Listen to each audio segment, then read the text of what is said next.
How many people get to see whales? I've been very blessed to live a dream of just traveling out of Tennessee just to see the other parts of the world. I love where I was raised in Tennessee. But I never wanted to be on TV. You can ask my wife, you can ask my brother or sister. All I wanted to be, everyone, you kids, was be a zookeeper. I cleaned cages for a veterinarian from 11 to 16 years old every single summer. At 16 years old, he took me to a little old zoo in Knoxville. At that point, I said, I'm gonna be a zookeeper. I never wavered from my dreams, kids. I always dreamed about doing that. My dad always said something on our farm. Jack, hard work and love what you do. And I listened to what my dad told me. As far as the TV stuff, again, it's okay, but my whole dream was to see a whale someday. So let me ask you something. How many people in Texas get to see a killer whale or other whales in this whole beautiful state you have? I'll guarantee you, not 1/10 of 1% get to do it. So that's why we have our SeaWorlds, everyone. Without the SeaWorlds of today, that exist, the three of them in this country, you have to love something to save something. I have a saying, I've always used this, touch the heart to teach the mind. You can't touch the heart to teach the mind about the whales, the dolphins, the manatee, the sea. I can go on and on for you, what these parks do. No matter what happens to everybody, SeaWorld will be the repository of the ocean world. Not one individual or company in the world can come close to what these guys know about this. I do a lot of things, folks. It has nothing to do with money. It has to do with you believe in something, you believe in it. And I've always believed in SeaWorld. Even that trash you saw 3 or 4 years ago, I could take that and rip that apart in 1 split second. But they wouldn't let us have some of these networks, let us have the time to talk about it. And there's young kids in here, you came here to have fun today, so you can see that mostly I'm a funny person. When it comes to the serious work that these folks do here, and the lives that these people have given to help these beautiful whales, dolphins, manatee. Real quickly, the manatee is one example. Not several years ago, about maybe it was 10 or 10 years ago probably, we had a terrible winter in Florida, terrible, where over 500 manatees lost their lives in less than 3 months. That same summer, we had the red tide hit the West Coast. Over 600 lost their lives. That's 1,100 manatees down the tubes in 6, 7 months. I went to SeaWorld, I happened to be filming around there, and saw all the manatees they rescued everywhere. Everything was full. I go back to Columbus, Ohio, the Columbus Zoo, where I've been for 40 years. I went back there. I raised $12 million in 3 weeks to build a manatee rehab because SeaWorld had run out of room. And they only had 3 people in the country could help. So when you see the history books, it will show you that SeaWorld parks will be responsible for saving the manatee from extinction. In the years to come, you will see this. That's why I would never turn down coming to this beautiful park here in Texas. I don't care if I don't walk here from Tennessee or from Ohio. And that's why, give a company called SeaWorld in this country, give them a round of applause for saving so many animals and for all of us being together. That's on behalf of SeaWorld. After the show, everybody, I will have, if you want to have film one straight line, if you would, over here, and one straight line over here. It may take me 30 minutes. I'll get everybody a signed picture. I can't take pictures, but I'll do that. By the way, if you have children, you want to go somewhere, email me at info@jackhanna.com, info@jackhanna.com. I do thousands a week. If you want to after the show, you get straight lines, I'll be happy to do that. My grandson uses my picture for a dartboard, so he doesn't get any more of these things. This animal here, everybody, we'll let the camera show you up on the screen here. Look at that closely. Now, some of you might be saying out there, like when I debate some of these people, I will not mention the name of animal rights people, I don't have to debate them anymore. Not because I'm right, everyone. Oh, why does Jack Hanna have a young serval cat? Why is Jack Hanna, at the end of the show tonight, by the way, I'm gonna bring 3 cheetahs out here. Young cheetahs this big. What people don't know is, the cheetah, as I'll tell you, on her first birth, a lot of times she'll consume the babies or leave them alone. The cheetah was just declared the most endangered cat in Africa. We're not about to let cheetahs being consumed by their mother. This animal here is a spotted cat. A lot of these, when they're first born, don't make it. So, obviously, this is a serval cat from Africa. I've only seen him twice in all the 30-something years I've filmed in Africa. This animal, like the Serengeti Plains, I just left there several weeks ago. The Serengeti Plains, we just got through filming The Great Migration, which you'll see this spring or this fall. This cat I saw one time. He's in this grass. This cat doesn't live in jungles. This cat lives out in the plains area in grass this tall. This is the only cat in the world, everybody, that can stay on the ground, go 10 to 12 feet in the air up like this and grab a bird flying. Tell me any cat in the world can grab a bird flying by projecting 10 to 12 feet. At the Columbus Zoo every summer, 3 times a day, starting in May, we let the cat jump and show you with a little feather at 12 feet and grab the feather. I think Busch Gardens does the same thing with their serval cats. There's several, by the way. I was very blessed to go to Egypt to film 25, 30 years ago. I went inside the pyramids, because inside the pyramids shows thousands of years ago what animals they had. This animal here was written exactly, on the walls was painted, in the walls this cat was. This cat was also inside the tomb of the mummies, when the pharaohs, other people of I guess whatever they were, actually were buried with this thing. So no one's told me, did they worship it? Was it a pet? Nobody seems to know. This is not a pet, by the way. This cat's only half grown. You look at the back of the eyes here a second. You look at the back of the eyes here a second. You'll notice some spots on the back of his ears there. See the spots? All right, those are called eye spots. I'm sorry, going in front of the camera here. Those are called eye spots. Therefore, when this cat's over here eating a rabbit or something in Africa, all of a sudden an African lion, which is the king of beasts, by the way, that probably weighs about 500 pounds more than that one, the lion is coming up to consume him, which they do. But no, that's what they want to do. But guess what? It doesn't happen, because the lion looks at the back of his ears and thinks those are eyeballs. So the lion goes like this, walks away from this animal. And amazing that how the number of years these animals, they live longer with those eye spots. Several cats in nature have eye spots, everyone, but this one is incredible. Even hyenas can't come after this thing. The animal there, also everybody, 60% of his diet, 60-70% of his diet are insects. So what this cat will do, he'll follow herds of zebra, herds of elephants that kick up the ground like this. He'll be about a mile back eating everything they've kicked up, mainly insects and like little old snakes and worms. So there he is, everybody, a serval cat, which is not endangered, it's a threatened species, but there's quite a few of them left in Africa. Thank you, Tommy, bring that for Columbus Zoo. By the way, like a lot of you out there, some of you, he's a veteran of the Iraq War, everybody, and did a great job for all of us like you guys did.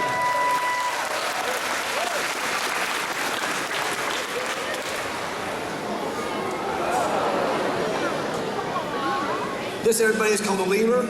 Now, some of you are saying, sitting there going, oh, that's just a lemur, that's just a lemur. What some of you probably don't know is the lemur was on planet Earth before monkeys and apes. This animal was on planet Earth before the monkeys and apes. It's called prosimian. Can you imagine how long ago that was? Some people say the lemur is from Africa. The lemur is not from Africa. The lemur is from Madagascar. Madagascar, everyone, is an island off the coast of Africa, east coast of Africa, where Kenya, Tanzania, that part of Africa. Go out there in the ocean, a ways out, you'll see a huge island called Madagascar. On that island, folks, live animals like, it's unbelievable. You won't see anywhere else in the world. It's not some of these animals that go from one continent to the other. The lemur, though, is an incredible family animal. If you look at the feet, I don't know if we can see the feet or not. Maybe on the table there we can. If he turns this way a little bit toward the audience. We'll see this one or that one up there, whichever one you want to do. You can't, there's the feet. Just like the little front feet are just like your hands. The lemur is a very social creature. When we film it, see the arm there? Believe it or not, everyone, when they're out there, when I film them, they sit there and they itch each other's underarms. And they itch their backs. They actually groom each other all the time.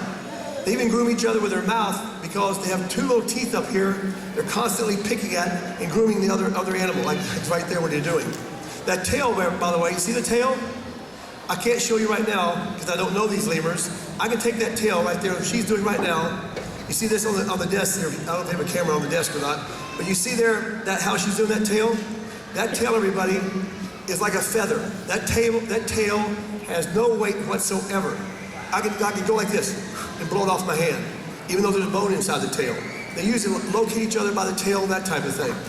So the lemur, everyone, as I told you before, the underarm, they mark their territory with that is also. In the families, there can be 25 to 75 to 100 of these animals in one family. And most of the time, they're on the ground, by the way. So I wanted to show you an animal that's on planet Earth before monkeys and apes. That's the lemur. Thank you so much for bringing that from beautiful SeaWorld.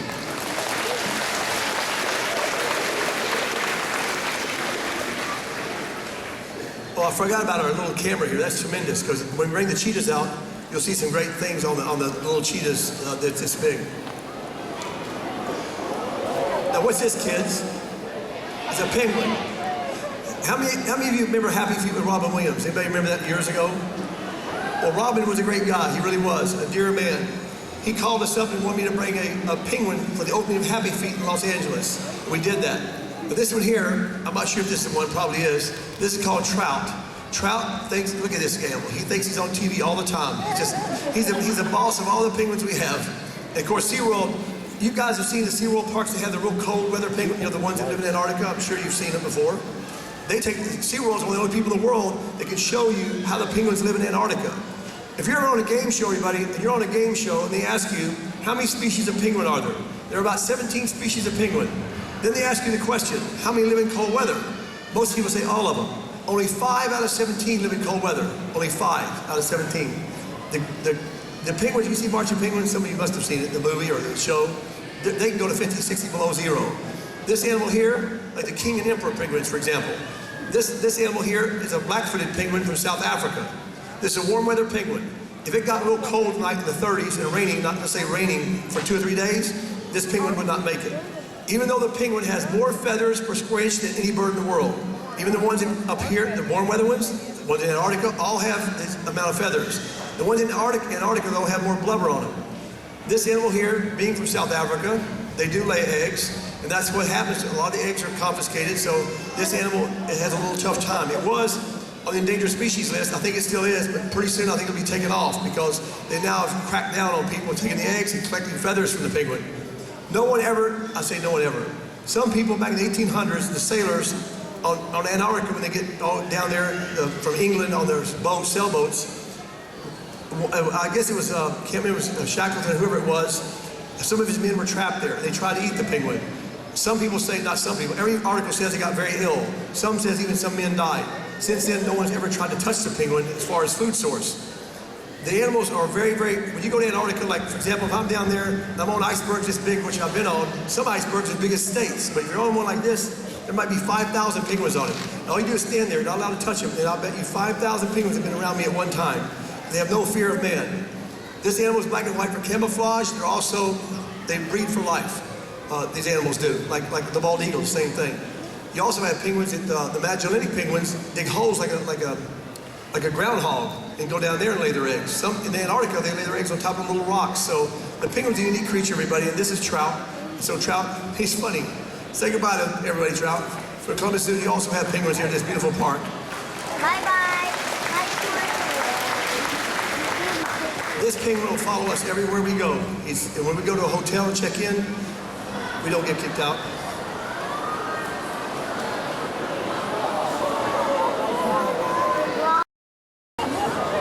Now everyone's saying, oh my gosh, they're carrying it upside down.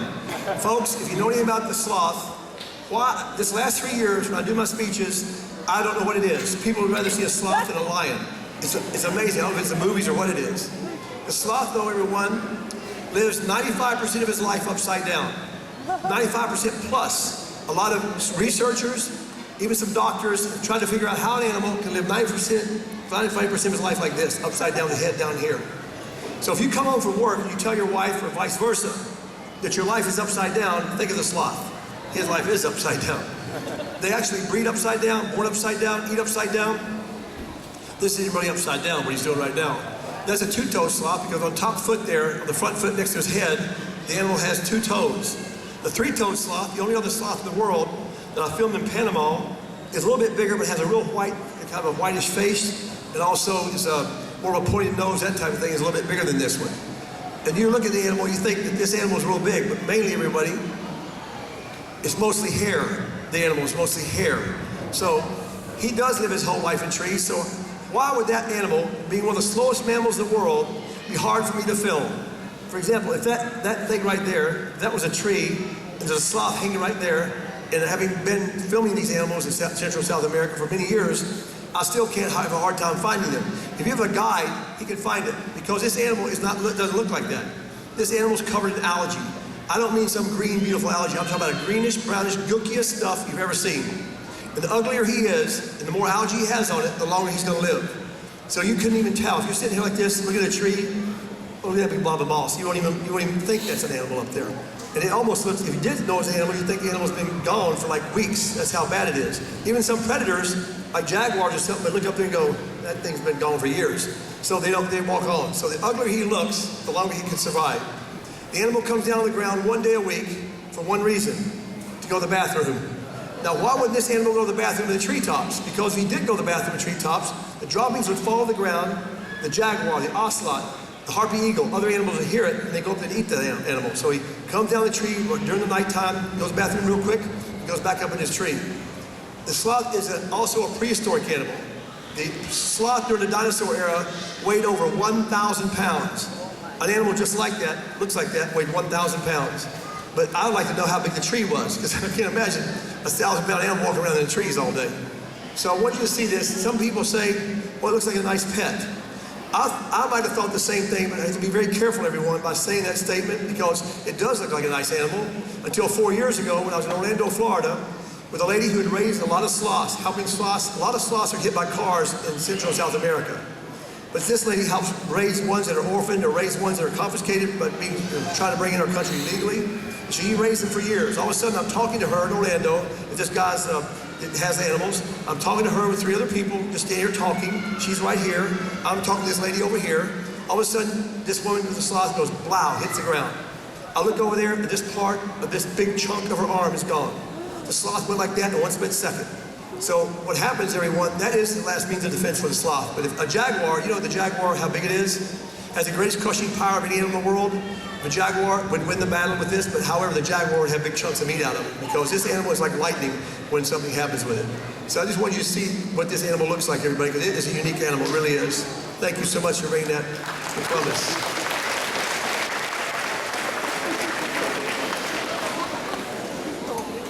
I'm not really a sloth handler. Let's hear for Slowpoke. You should see he loves the hotel room. He loves hanging around in the hotel room. He just goes along the ceiling. Of course, we don't tell you what hotel we're in because they wouldn't like that, but we don't hurt the hotels. And the penguin's in the bathtub. The fish are in the toilet. This, everybody, is called a bear cat or binturong. Some of you have never seen this animal. The bear cat or binturong. Why do they call it a bear cat? Okay? How many of you ever touched a bear? That's stupid. Of course you haven't touched a bear. If you touch a bear, it feels just like that. But look at the face of the animal. Look at the whiskers. Hence the name bear cat. This animal lives in Borneo, Sumatra, in those jungles, and I can tell you right now, having filmed in jungles about everywhere, this is the hottest jungle in the world. We're talking 110 degrees, 120, but the humidity is beyond comprehension. This animal's nocturnal. I thought for sure I could film the animal. That was the dumbest thing I've ever done. We went out there several days, we didn't even see one. They're not endangered at all. There's quite a few of them. But no way you're going to see that animal at nighttime in those jungles. He lives most of his life in trees, and that tail, this tail right here, gets to be probably about another 2 feet long. And that animal has the strongest prehensile tail of any prehensile tailed animal in the world. The strongest prehensile tail of any animal in the world. A lot of animals have these tails, by the way. But this tail here, everybody, when it's full grown, this animal, if it went around her neck, she would not be here in 30 seconds. It'd be less than that. The power of that tail, having worked with anacondas and pythons, their tail is like, once something they get, you can't get away. Same thing with this animal here. But the animal does not use it for that reason. He has that strong tail because he gets a lot bigger than that, hang upside down in trees, where he goes across like beehives, and goes across nests of birds, goes across snakes, fruit, nuts. This animal eats everything. It makes no difference what it is. The one thing this animal, see the whiskers? That's how you feel. That's how at nighttime they hunt. Without seeing anything, they use their whiskers to guide themselves. The claws are very powerful as well. The one thing this animal eats, everybody, I'm going to tell you something that might not be pleasant, but that's what nature is. I just got through filming the Serengeti Plains, and to watch a lion on a hunt, and I don't want to say this to kids here, the K-I-L-L, to watch a lion, 7 lions take down a big old Cape buffalo, 8 of them, or to watch a cheetah, or to watch a leopard, is something else. It's interesting, but no matter how many times I've been there in 30 years, it's still a very difficult thing for a family to watch. On our shows, you never, except for one time in 30 years, someone made a mistake with a cheetah when it went down and took an animal down. On our shows, we do not show the final thing. We have enough of that stuff on TV today, and on our show, we do not do it. We'll show the hunt, we'll show the animal going after it, we don't show the actual thing that happens. But this animal here is something else, and guess what it can eat?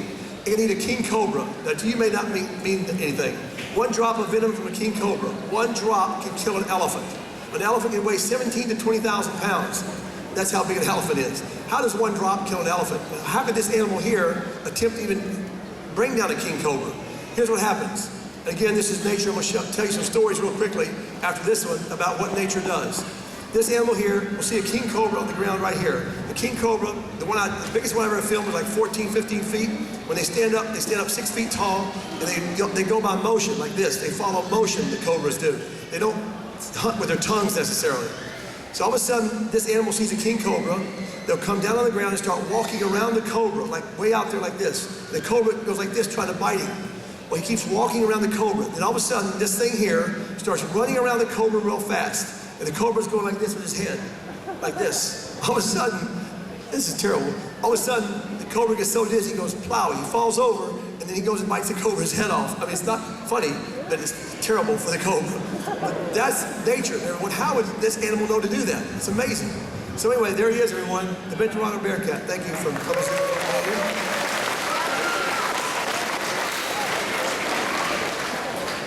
Now this animal here, everyone, last week I was doing a show, I think in Iowa, and a little boy in the front row at this theater said, "That's the biggest rat I've ever seen." It's not a rat, it's a kangaroo. Now, everyone, what you're looking at is a baby kangaroo. Now, some of you may be saying, well, why do we have a baby? Why did it with some mother? Very simple. The kangaroo birth, everyone, is one of the most amazing births in nature. It's a marsupial. So ladies, when you go home, kids, a marsupial means that you're raised in a pouch, not your mommy's tummy. For example, Australia has 200 marsupials, 200.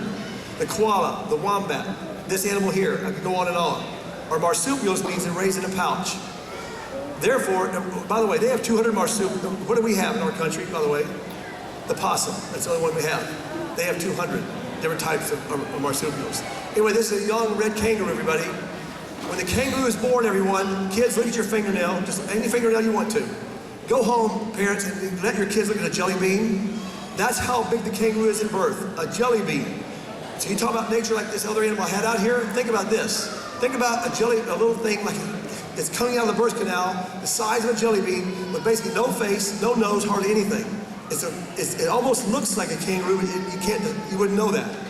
This little thing then comes out of the birth canal and crawls on the outside of the stomach, through the hair, into the pouch.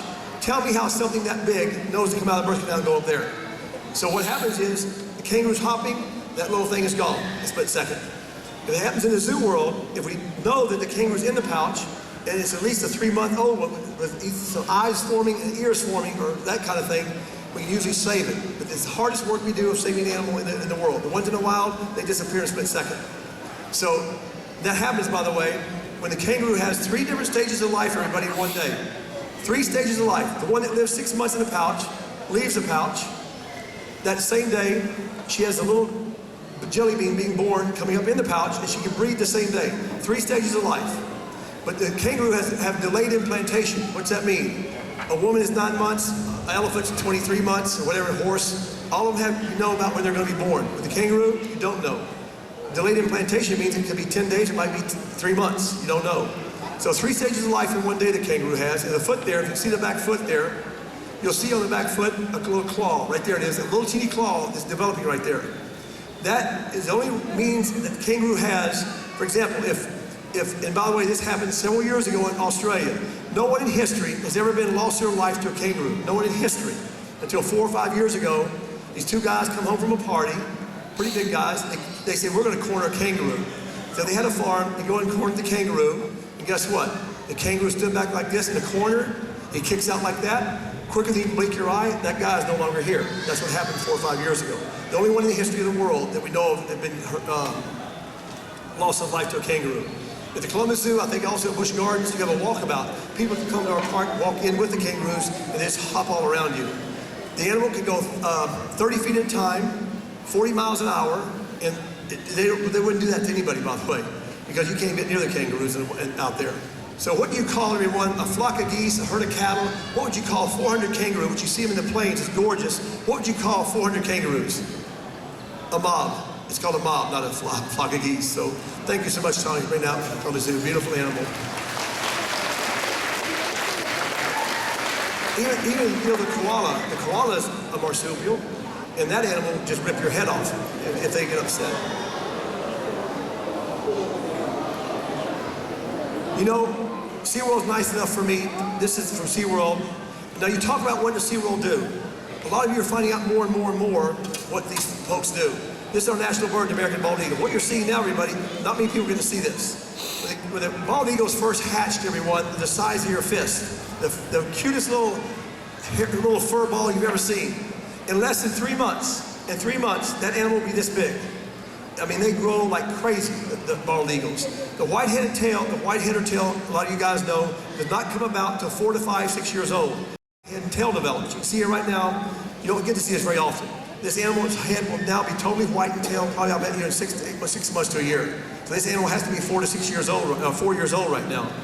The animal, if you look at his feet there, or I call him his feet, his talons, you look at the talons on his look at that. Guess what that is? That's 1,000 pounds of pressure per square inch. 1,000 pounds of pressure per square inch. For example, he's a pretty big guy. You look at his arm there. This would never happen. It's never happened in history, by the way. That bald eagle would come down and grab his arm. It would penetrate his skin, his muscle, and break his bone in 1 split second. I don't care how big he is, how big any of you guys are.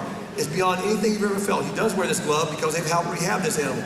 I wouldn't tell you, all folks, what SeaWorld has done for the American bald eagle, our national bird. And I tell you, whenever I take him out, whenever I go to ball games, whenever I see that, having been drafted during the Vietnam War, whenever I see these animals, it is our country, everyone, and we almost lost it in the 1970s. I don't know if you know that or not. It's very nice, that's our national bird. That's for you, Mr. Bird. Anyway, what did I say?